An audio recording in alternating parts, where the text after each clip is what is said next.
Reneé Smith, welcome to the Human Capital Innovations Podcast. Hello, everybody. Thank you for having me, John. It is such a pleasure to be with you today. I'm super excited. You have a great energy about you, and I know you have tons of wonderful expertise in relation to the topic that we're going to be exploring together. We're going to be talking about creating an organizational culture of openness, safety, and transparency. And as we were talking in the pre-interview, you were saying this is what you do each and every day, all day, every day. It's such an important area, and I'm super excited to really tap into your wisdom and your insights and share that with my listeners. As we get started, I wanted to share T. Reneé's bio with everybody. T. Reneé Smith, CEO of iSuccess Consulting, Inc., is known as the business scalability strategist. She is dedicated to empowering 1 million CEOs globally to build a holistic life and business. More than 2 decades ago, T. Reneé began her first business at the age of 19 on credit with no experience or even a business plan. As a result, she was forced to file bankruptcy, was imprisoned, and had to rebuild both her life and company from scratch. Using these experiences as a guidepost, T. Reneé translates the tough lessons of her own business failures and successes in her best-selling book, The CEO Life. T. Reneé has helped raise more than 30 million in capital for small businesses and is a secret weapon behind many successful corporate minority business development programs, including Delta Airlines. And T. Reneé is a wife and mom to 2 very active boys and a bonus daughter. I love that, including the bonus daughter. How wonderful. I feel like I had her myself. I really do. Yeah, wonderful. Well, what a tremendous background. Anything else you would like to share with listeners by way of your background or personal context before we dive on into the conversation? Well, I just want to say, regardless of what type of CEO you are, whether it is the CEO of your own life, whether it is you being having an entrepreneurial spirit, working for a corporation, or whether you're an executive, what we're talking about today is extremely important. So make it relevant to you and to where you are. Well said. And we really all do have leadership responsibilities. Yes. And sometimes that's just in our personal life. Sometimes that's in our homes, maybe in our neighborhoods, our communities. Sometimes that's in the workplace. Yep.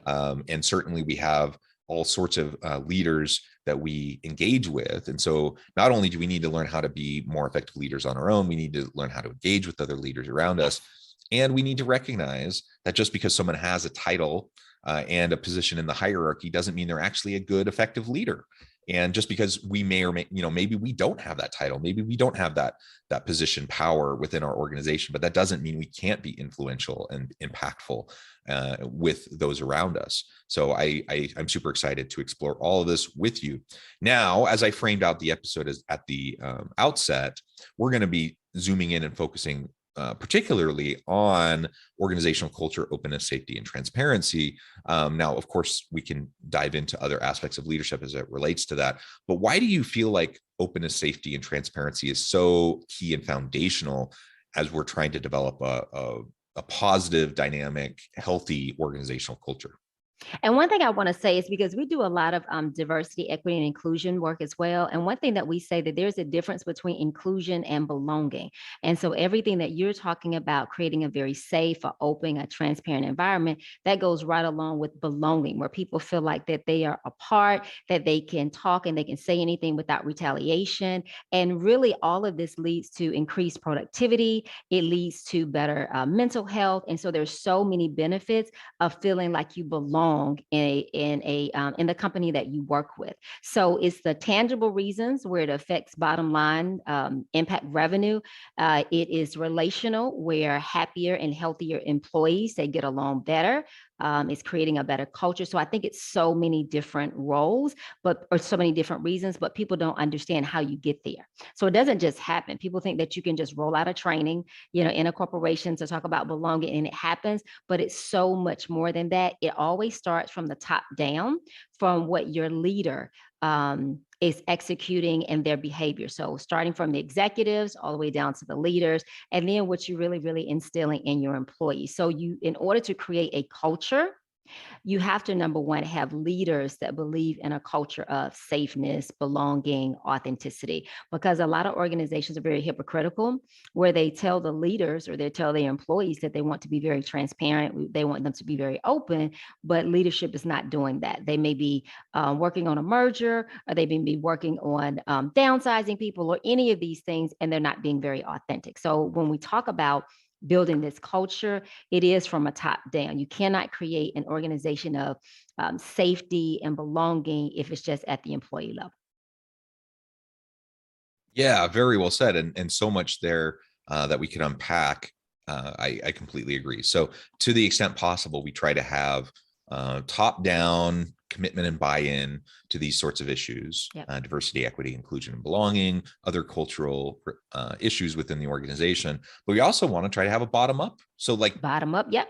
Simultaneously, top down commitment, bottom up kind of grassroots push to sometimes encourage perhaps Yes. upper management and leadership to recognize these are really important issues to us as employees, and that this isn't something to be overlooked. And when you kind of have both the energy both ways, you have a much higher chance Absolutely. of something really taking hold. And to your point earlier, whether it's with diversity, equity, inclusion, and belonging workshops and trainings and initiatives within an organization, or team building, or just some sort of OD transformation or organizational change generally, regardless of what it is, this isn't a one and done kind of a situation. It's not like you can just say, okay, everyone, we're going to hold an all teams meeting, all hands meeting. Everyone from the team is coming. We're going to talk about creating a culture of openness, safety, and transparency. And after this hour-long meeting, we're all going to get it, and boom, we're good. We can move on. No, that's not how it works. That's not how it ever works. And anyone listening who's ever been, working with a team or within an organizational setting, you recognize that the absurdity of that notion. Yet that's how we often function. That's how leaders often try to roll out things within their business. That's often how team leads will try to do things within their smaller team. And it's not out of bad intention. Like, I think people want the change to stick, but they don't really know how to do it. They don't know how to make sure it's sustainable. And ultimately we end up spinning our wheels, doing a lot of work for something that's never going to take hold, because we don't have an actual implementation kind of long-term plan for how we want to go about doing it. And we don't reinforce it over time. And so of course it doesn't stick. And we just kind of go back to whatever the status quo was before. I totally agree. And what happens is you have competing priorities, because everything has to be done. And if it's not part of the business strategy, you can definitely, I totally agree with the bottom up approach, the top down approach, the approaches in between. But it has to be part of the business strategy, or it has to be an initiative that is of importance to be able to create a culture of safety. Because like you said, you have to ingrain it in the fabric or in the DNA of the entire culture, from how you do interviewing and hiring, to your team meetings, to leaderships, to project management. Like, you are really creating a culture shift. And so you think about it, these are habits that people have. This is the behavior that they had. So you really are looking to do a behavior change. And so that takes rolling it out, reinforcing it, giving positive reinforcement when it does work. And then when it doesn't work, doing training and coaching. So it definitely is an all hands on deck effort. And then number two, you have to really able to be honest and define what your culture currently is, so you can have a baseline, and then create a vision of the type of culture that you want. What does safety look like? What does belonging look like? What does authenticity look like? What does transparency look like for our organization? Because what it looks like for one organization, it'll look totally different for another organization. For instance, how Google, how they operate and how their organization is totally different than a Delta airline. So you have to, I think a lot of times people try to take an off-the-shelf approach versus really customizing it to who our leadership is, who are our employees, and really how do we operate, and being honest. And so I think sometimes it's hard for corporations to take an honest assessment of where they're missing it with creating a culture of openness, safety, and belonging, and then being able to have the hard conversations of what shifts need to be made. Absolutely. So how do we start to do that? Oh, actually, before we actually start about the how, let's talk a little bit more about really just what we mean by these terms, because I do think that's important. So openness, safety, and transparency, they do go together. Let's take a moment and talk about what each of those mean, and then we'll talk about the how behind, really making sure we can implement this effectively. Okay. So I think with openness, and that really it increases creativity, it increases innovation. It is being able to have a space where people are open to bring their whole self to work, where they're able to bring their whole experience to, their whole experiences, background, knowledges without judgment. So I think for me, that is the definition of openness. What about you? Yeah, I agree. I think when I think about openness, I want to bring my whole authentic self to the Yes. workplace. I don't want to feel like I have to self-censor my experiences, my lived experience, my background. And sometimes that's positive things, and sometimes that's hard things, and even negative things. And I'm not saying we need to just be a place where everyone dumps all their baggage all the time in the workplace, but we do need to recognize that you can't compartmentalize your personal life and your work life. Like, they do bleed into each other. And so we need to have a place where we can be open, where we can share, and we can receive the type of support that we need when we're dealing with stuff, whether it's dealing with stuff at work or at home or whatever. And then of course, on the flip side, on the positive side, where we have a chance to share our wins, where we have a chance to share about the cool things that we're doing in our personal time or with our families and those sorts of things. All of that has a place in the workplace, and that's part of openness for me. And it bleeds right into safety, because if you truly have an open environment, it's a safe environment. It's a psychologically safe environment. It's one where I feel like I can share my perspective, and I don't expect everyone to agree with me, just like they don't expect me to agree with them. And we have that kind of security in ourselves, and kind of a psychological maturity, that we can be there safely with each other and share our perspectives. When we can share our perspectives in that way, we're also able to be more open with each other, because we've developed trust over time. Yes. And I think too, with the safety, it is validation, not condemnation, meaning that your experience is your experience. Your story is your story. My experience is my experience. My story is my story. And so nobody gets to tell us that how you're perceiving something is wrong. It may not necessarily be the truth or the actual facts, but for you, how you experienced it is valid to you. So even when you deal with workplace conflict and you may have somebody that gets offended at something that was said, and a person can say, well, I didn't intend, that was not my intention, but the person still got offended, it still hurts them. Their story is valid, their experience is valid. So you can't say to them, you can't feel like that, you shouldn't experience that. You can say that that was not my intention, I didn't intend to do it. So just making sure that in a safe space, everybody gets to own their own story, everybody gets to own their own experience, everybody gets to own their own perception, and you're able to validate a person for that. Now, it may not necessarily be what you experience, it may not necessarily be the hardcore facts, but for them, that is their perception. And so in a safe space, being able to validate that that is a person's perspective, and then being able to work through it where we have a common understanding. Yeah, absolutely. And then that bleeds into transparency too. Uh, it's so interesting, because for a long time, and still even today, many leaders want to control the narrative. They want to control, they want to consolidate power and control through how they disseminate information.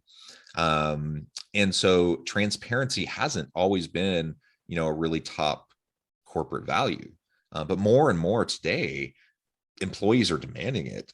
Consumers are demanding it. They want transparency. And we're in the internet age where information is so easily accessed online. People want to know, if as a consumer, that I'm buying products and services from an organization that has a mission that I can get behind, that they're doing things in an ethical way, that they treat their employees well. Consumers want that transparency. Yes. Certainly employees within the organization want and demand that kind of transparency. And when they don't get it, what do they end up doing? Leaving. Most of them get frustrated. They get disengaged, and they either leave, like you said, or they psychologically disconnect. So, Disconnect. and that's even worse, because They then they're leave like, mentally or physically. yeah, if you're there physically but you've left mentally, that's not great for the team. And so either way, it's not a good situation for organizations. So it blows my mind that we're still having this conversation about the importance of transparency, that we're still trying to convince executives and leaders that they need to be more transparent, open with their people. But it's one we're going to have to keep harping on, because the old school mentality still persists in a lot of organizations. And I think it's just more comfortable to have this sense of security and control, that I'm going to dole out information and I'm going to be relevant because I have all the information. But we need to get past that.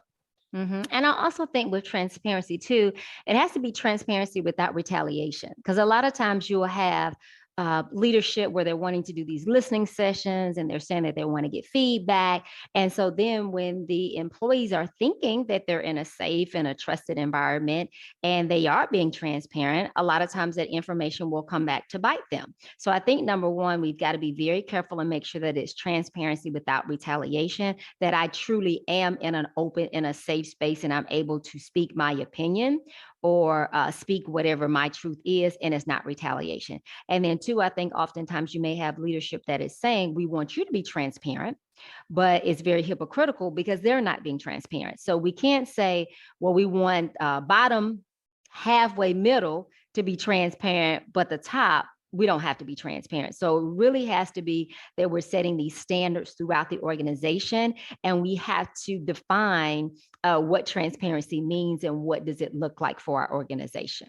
Because oftentimes when leadership is transparent, that opens them up to be able to have questions, to be able to get feedback, to be able to hear maybe people having different opinions about their policy. So leaders have to able to be inclusive leaders and be able to have their ideas challenged and not really take this authoritarian type of mentality of absolutely what I say goes, and you execute it, and then they're wondering midstream of a project being executed why it's not working or why it doesn't have the buy-in. So I think you've got to start, if you're looking at an inclusive organization that's open, authentic, you have to really look at being able to get engagement and buy-in from all levels. Yeah, absolutely. And yes, transparency goes both ways. I talk a lot about the importance of mutual accountability and trust Yes. in the workplace, right? And that part of that is transparency that goes both ways. We're mutually accountable to each other. And what you just said is so important. So often organizations talk about accountability, they talk about metrics and abiding by policies, practices, procedures of the organization, all of these things, transparency, and then it's really just one directional. It's unidirectional, and it's only the lower level managers and employees that are expected to follow it. And there's like two tiers, and there's one set of rules for the executives or senior leadership, and there's a completely different set of rules for everyone else. And that kind of hypocrisy just doesn't fly. People see through it a mile away. And it's one of the things that honestly, it demotivates people so quickly when you're given lip service to these important values that are apparently are so important to the organization, like openness, safety, and transparency, accountability, trust, those sorts of things. And then it's only used to punish people below, but there's no accountability above. And so we need to get past that. Transparency, of course, is important, both directions. And leaders, I think, need to look hard, take a good, hard, long look at themselves in the mirror. Are you being transparent enough? Or do you tend towards more of an authoritarian kind of a style? Do you tend more towards kind of power control with the information that you have? Or are you more open and democratic with the information? Recognizing that, sometimes that means people are going to know things that you wish they didn't know, and they're going to end up pushing back in ways you wish they didn't push back. Yep. But guess what? People will trust you more. They will follow you more because they trust you. And that's going to lead to better outcomes for the organization. And sometimes it means you're going to have to work through sticky issues. And sometimes they're going to point out things that need to be pointed out. And that's ultimately going to be good for the organization in the long run as well. You said it all. I don't have anything else to say. Well, good. So we've talked a lot about the importance of openness, safety, and transparency. Now, and we even talked a little bit in general terms about the importance of buy-in, top down, bottom up, making sure that this isn't a one-off kind of a thing, but we have like an actual strategy around how we're going to try to accomplish this. So those are pieces of the how. Let's now spend the rest of our time talking a little bit more in detail about how can we go about doing this? How can we really truly create an openness culture within my team? How can we have psychological safety, and how can we be more transparent in our team right now, today? What can we start to do? Well, I think you just gave the biggest nugget, which was take an honest and a hard look at yourself, because leadership starts from within and then it goes without. So oftentimes we are looking to hold people accountable for things that we don't even hold ourselves accountable for. So as a leader, the very first thing that you have to do, and this is a leader in any kind of role, a mother, a father, an executive, an employee, whoever it is, number one, take an honest hard look at yourself and say, am I personally representative? Are the things that I do representative of safety, authenticity, transparency? Are the things that I do and how I show up, is it contributing positively to that type of environment, or is it negatively? So we're talking about, we don't even have to talk about the CEO, COO, or all the C-suites. Just look at where you are now. And as a contributor to a team, or as someone leading a team, am I showing up like that? And if not, then the very first thing that you need to do is an honest assessment with yourself and say, maybe I am being more critical. Maybe I am being retaliatory when someone is trying to give positive feedback or 360-degree feedback.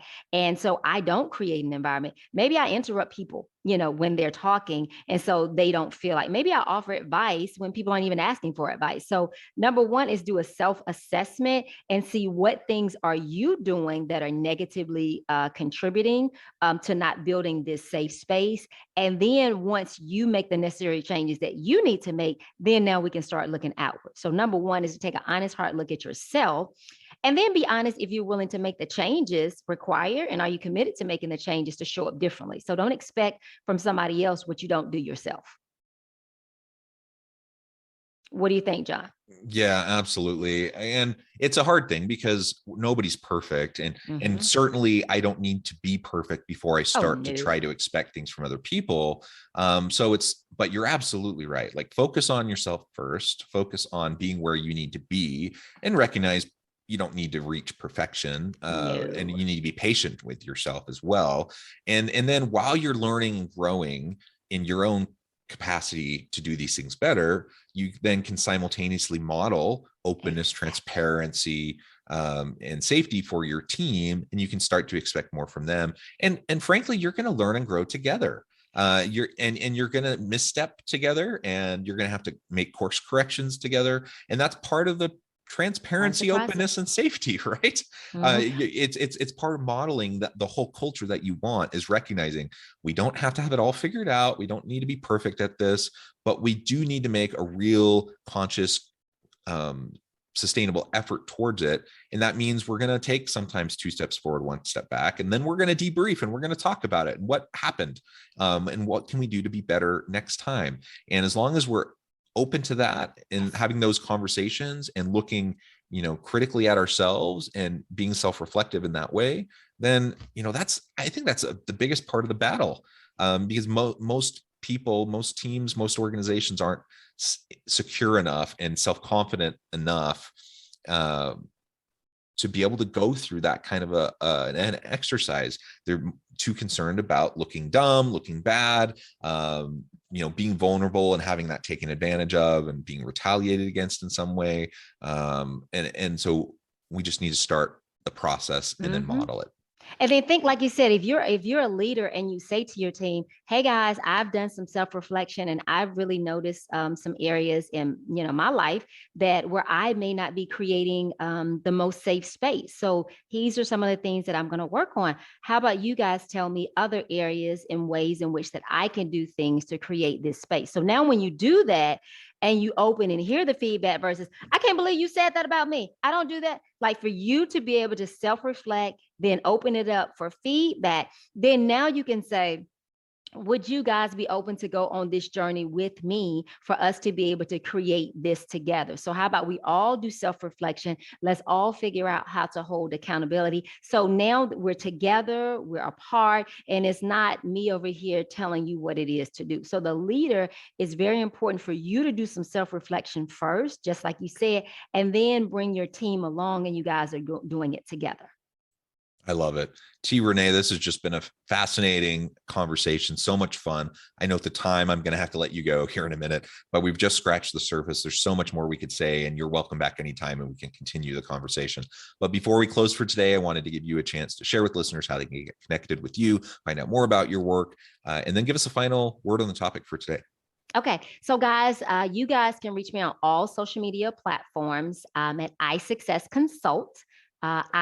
ISUCCESS Consult, CONSULT, and my website is iSuccessConsulting.com. And the one thing that I would lead with you guys too is when you're looking at creating a very safe space or very a culture of transparency, you really have to, number one, just be open. And like you said, John, realize that it is a process. It is not something that is going to happen overnight. But if you're very honest and you're very upfront and you're very open, little bit by little bit by little bit, it can be established. So look at those little wins and don't just, paint this whole big picture of where you're wanting to get to. Have that vision, but just take it step by step, day by day, and celebrate the wins. Absolutely. Celebrate the wins, always super important. Thank you, Reneé. It's been a real pleasure. I encourage listeners to reach out, get connected, find out more about what she can do for you. Check out her book.